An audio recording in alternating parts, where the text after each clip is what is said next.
Assalamualaikum warahmatullahi taala wabarakatuh. Allahumma sholli ala sayyidina Muhammad Fatih lima uqlika wal khati lima syabaka wa nasyil haqqi bil haqq wal hadi siratal mustaqim. Pertama-tama mari kita panjatkan puja-puji syukur kita kepada Allah Subhanahu wa taala yang mana sampai hari ini di hari Jumat kita masih diparingi nikmat yang banyak dari Allah, baik itu nikmat fisik, kesehatan, ya kan, baik kesehatan jasmani maupun rohani, nikmat iman dan nikmat sehat, sehingga kita bisa menunaikan kewajiban kita di hari Jumat, yaitu melaksanakan sholat Jumat. Nah, momennya habis sholat Jumat, salawat teriring salam tercurah kepada junjungan kita Nabi besar Muhammad SAW. Semoga dengan barokah dari bersolawat kepada beliau kita senantiasa diberikan syafaatul husna di yaumil qiyamah nanti. Baik, hari ini saya Ismail Solihin, Wakil Ketua JRA PC Kabupaten Bogor, ingin berbagi, sharing-sharing tentang perbentengan pra ruqyah dan sesudah ruqyah, ya kan? Terutama khusus untuk para praktisi. Namun sebelum kita masuk ke ranahnya, yuk kita sama-sama bersolawat kepada junjungan kita Nabi besar Muhammad SAW.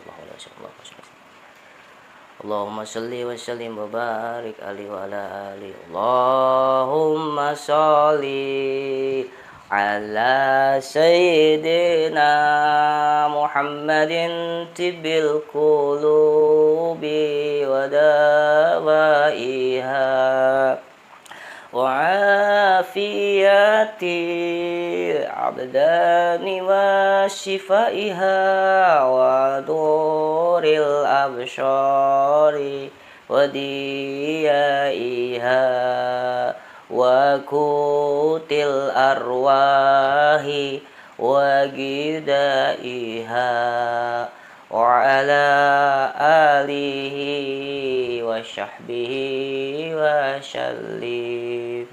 Allahumma sholli wa sallim wa barik alaihi. Salawat yang kita lantunkan adalah salawat tibil qulub yang biasa kita gunakan pada saat meruqyah. Oke, kita masuk ke perbentengan. Ada beberapa pertanyaan dari perbentengan itu, kapan sih waktu yang tepat untuk kita praktisi berbenteng, ya kan? Karena sangat penting poin ini, ya kan. Jangan sampai ketika kita meruqyah terus efek vibrasi atau radiasi dari saat kita meruqyah ini kepada kita, atau bisa jadi kepada keluarga kita, atau bisa jadi kepada tempat tinggal kita. 3, diri kita, keluarga kita, tempat tinggal. Ini semuanya berbentengan. Mungkin saya lari ke definisi ya. Definisi perbentengan itu adalah sebuah wilayah atau tempat yang menutup atau melindungi tempat, sesuatu tempat yang ada di dalamnya, gitu. Jadi perbentengan itu kayak semacam benteng. Kalau kata ini kita nih, jasadnya ada perbentengan. Pokoknya perbentengan lah ya, melindungi, perlindungan diri di luar tubuh kita. Bisa jadi jedanya bisa 1 meter, 2 meter, bahkan tergantung energinya, ya kan? Nah, itu kurang lebih seperti itu. Jadi melindungi diri kita, keluarga kita, dan rumah kita. Kalau perlu wilayah kita, wilayah di mana kita tinggal kita lindungi, perlindungannya, gitu ya. Pada hakikatnya perlindungan itu semua hanya Allah yang memiliki. Nah, perlindungan yang seperti apa sih yang harus dilakukan gitu oleh praktisi? Ini sih pemahaman saya dan hasil kajian saya, gitu kan. Jadi perlindungan ini harus berjalan dua-duanya, baik secara jasmani maupun secara rohaninya. Perlindungan jasad ini misalkan perlindungan jasad ini tidak lepas dari wudhu, ya kan, perilakunya baik sehingga tidak menimbulkan kesakit hatian kepada seseorang, ya kan, tutur katanya baik, ya kan, ini dijaga nih, ya kan. Terus pola makannya kita juga dijaga baik, ya kan. Artinya jasmani kita nih berkaitannya yang baik-baik ya, hidup sehat lah, kategorinya hidup sehat, makan teratur, jangan lepas wudhu, ya kan, jaga kesehatan tubuh itu penting. Ini jasmani. Adapun dari jasmani itu ada yang namanya rohani. Rohani pun perlu dibentengin. Taruhlah jasad ini kita lupa kadang-kadang terbentengi, tapi rohani itu harus wajib kencengin rohaninya. Kenapa? Ada bahasa inner beauty, ya kan, kecantikan dari dalam tubuh. Begitu juga ketika kita berbentengan dari dalam tubuh, dari rohani kita akan membawa aura kepada jasad kita gitu. Itu kurang lebih. Jadi bentengannya dua nih, jasmani dan rohani. Metodenya banyak. Kenapa sih kita harus berbentengan, ya kan? Itu tadi alasannya itu kenapa kita. Karena di tubuh kita nih ada tujuh tempat masuknya jin, ya kan. Kalau kita baca di buku praktisi itu di halaman 58 sampai 62 kalau tidak salah, ya kan. 62 itu ada 7 pintu masuknya jin yang bersarang di dalam tubuh. Pertama salah satunya aliran darah, lubang hidung, lubang telinga, lubang mulut, lubang kemaluan, ya kan. Terus juga ada tempat-tempat tersembunyi lah kan. Tadi ada apa tuh? Lubang saluran darah, lubang mulut, lubang hidung, lubang telinga, lubang kemaluan, ada lagi lubang kuku, bau kuku. Bau kuku sama tempat-tempat tersembunyi. Tempat-tempat tersembunyi itu bisa di jempol, ya kan, biasa dipencet-pencet tuh kalau orang kesurupan model dulu, ya kan, dipencet jempolnya, ya kan. Terus ada yang diurat belikat gitu kan, ya, seperti konten guru kita yang sama Alo dan Sidiki kan, ada titik di mana tempat itu sering sekali atau sentral ya untuk diduduki jin, bangsa jin gitu kan.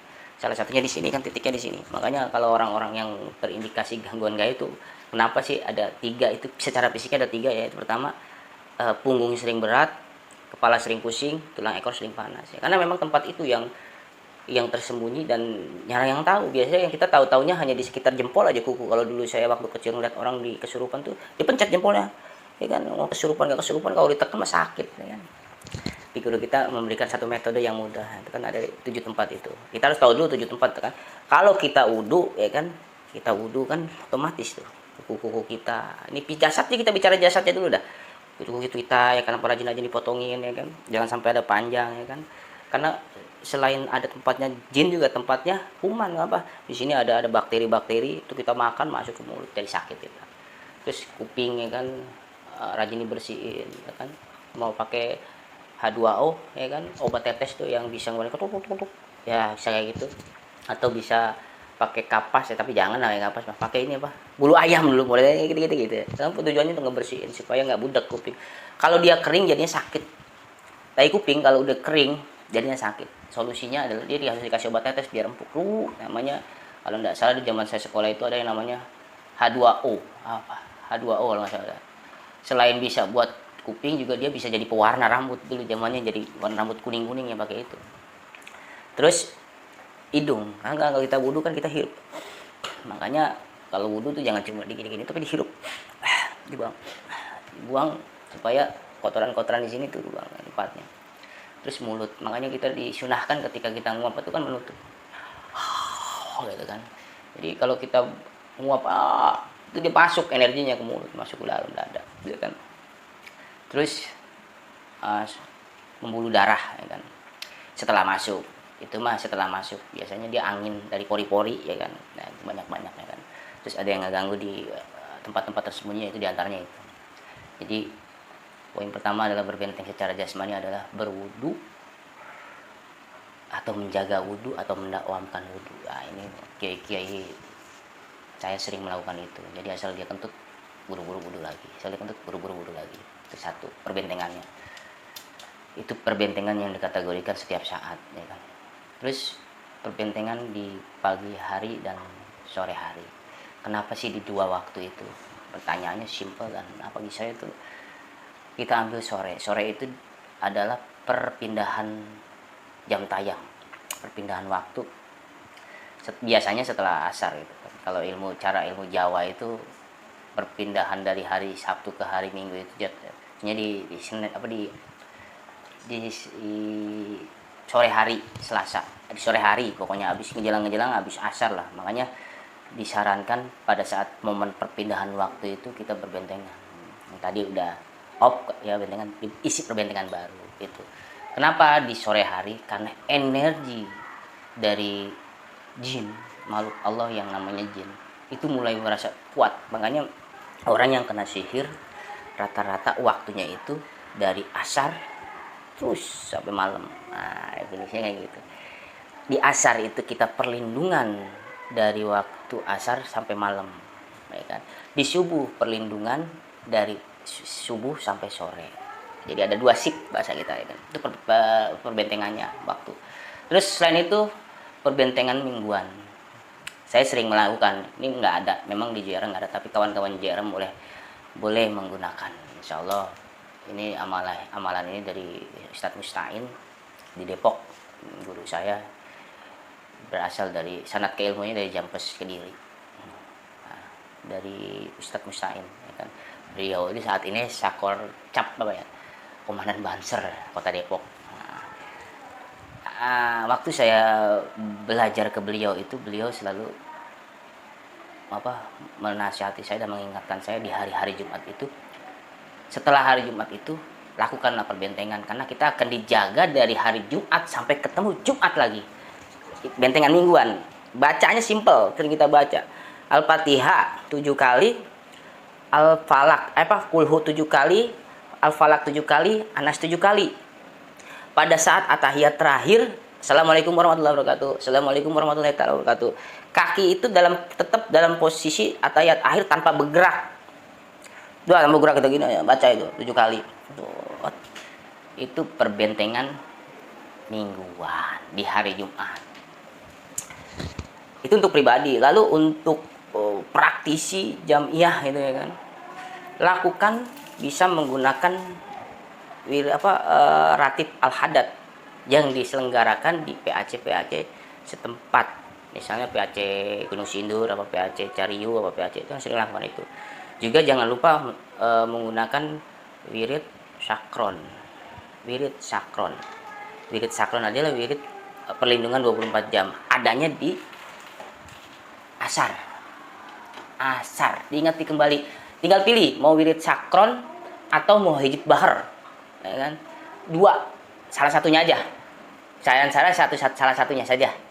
Bisa menggunakan hijab bahar atau wirid sakron. Dibacanya sekali, cukup sekali wirid sakron, sekali balik, jangan 2 kali, jangan 3 kali, jangan 4 kali. Mereka gini ya, kalau 2 atau 3 kali itu malah mengundang gitu. Jadi cukup sekali. Biasa wirid sakron, ya kan, wirid sakron atau hijab bahar. Kalau bicara hijab kan dosis, ya kan, bicara dosis dia cocok-cocokan. Ada yang ketika menjalani hijab itu sakit kepalanya, berarti kan nggak cocok, jangan menggunakan hijab. Hijab itu bisa dilihat kecocokan. Apabila dia menjalankan hijab nggak sering sakit kepala sama kaki sakit, itu jangan terusin dulu, ya kan? Bisa jadi itu ada masalah di dalam tubuhnya orang tersebut, ya kan? Jadi pilih hijab yang cocok, bisa hijab nasor, hijab bahar, hijab lainnya, ya kan? Apalagi yang kemarin ikut silatnas 4, ya kan, di pesantren di mana Subang, ya kan, itu ada banyak hijab yang kita dijajahkan. Saya juga pilih, saya hampir belum melakukannya semua, ya kan. Ada yang dari Kiai Said Sirot, ya kan, hijab Kigoya. Itu sebenarnya hijab Kigoya itu bisa kita gunakan buat perbentengan wilayah. Misalnya kita nih Cilengsi, biar damai masyarakatnya, biar nggak diganggu, baca ini hijab itu. Masih ada hijab Arum, ya kan, ada hijab Nabi Syabul Qadir Jalani, Nasyur, dan lain-lain. Itu ada. Hijab dipilih lah. Kalau hijab, nggak semua hijab itu pas di kita. Cirinya kalau kita nggak pas menjalani hijab itu biasanya pusing kepala. Itu stop. Lebih baik dicari yang lain. Itu kan metode perbentengannya. Kapan waktunya? Yaitu tadi waktunya yang tepat, ya kan, habis asar dan subuh. Ingat, asar dan subuh. Karena 2 waktu itu dimana kekuatan jin lagi sedang kuat-kuatnya. Apalagi di subuh itu kita kadang-kadang buat melek susah, ya kan. Pada bahasa tuh dikencingin jin kuping kita, ya. Jadi momen itu, jadi jangan lupa berdoa. Selain 2 waktu itu di hari Jumat, selain di waktu yang ketiga, subuh, asar, Jumat, ya kan. Apalah kapan lagi? Pada saat sebelum kita meruqyah, ruqyah. Jadi sebelum kita memulai ruqyah itu baiknya gitu kan, kita ruqyah diri kita sendiri, kita cek lagi, kan kita sudah diajari ya, cek masalah, cek gangguan gaib pada diri kita sendiri. Kalau sekiranya memang masih ada gangguan gaib, jangan dulu, karena bukan malah sembuh, efeknya perukiahnya makasihan. Kadang-kadang teman kita mau kurang ajar juga ya kan, udah baca gitu, padahal belum bisa melakukan seperti itu gitu. Yes. Sesudah ruqyah. Oke, jadi kesimpulannya hanya ada di 5 waktu ya kan. Pertama di waktu setiap saat dengan cara wudhu perbentengannya.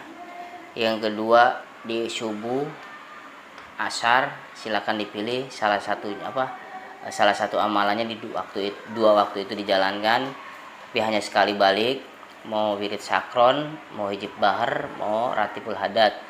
Yang keempat di hari Jumat di 4 surat ya kan, Al-Fatihah, Kulhu, Falak, Anas 7 kali. Setelah salam tanpa bergerak membaca 4 surat ini 7 kali. Napasnya biasa aja ya kan.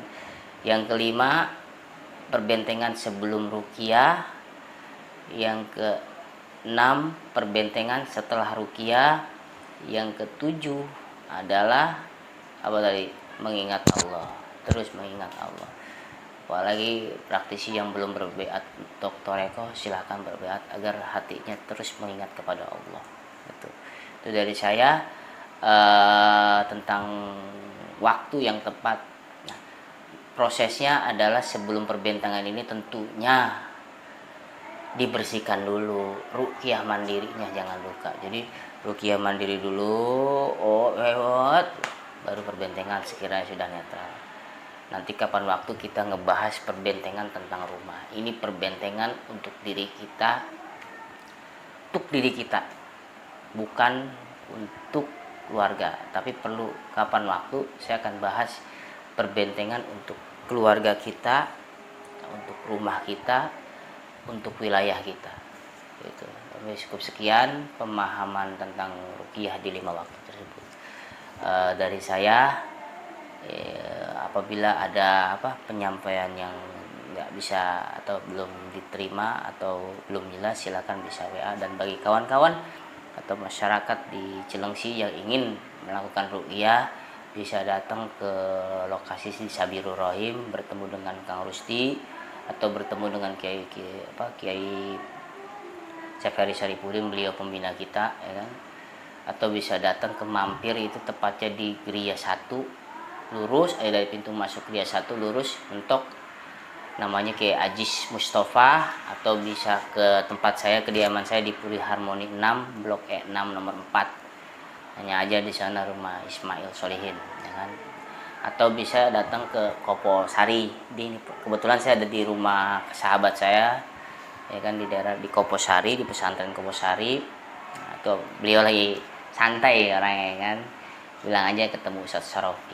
Nah, nanti mungkin dari sini bisa diarah-arahkan kemana. Jadi JRA tuh ada banyak lokasinya, mau di mana juga ada. Itu dari saya. Tetap semangat untuk praktisi-praktisi yang ada di Kabupaten Bogor. Apabila ada kendala-kendala, silakan sharing-sharing di grup-grup yang ada WA-nya di kita ya kan. Cukup sekian dari saya. Mudah-mudahan manfaat. Wallahu muwaffiq ila aqwamit thoriq. Wassalamualaikum warahmatullahi taala wabarakatuh.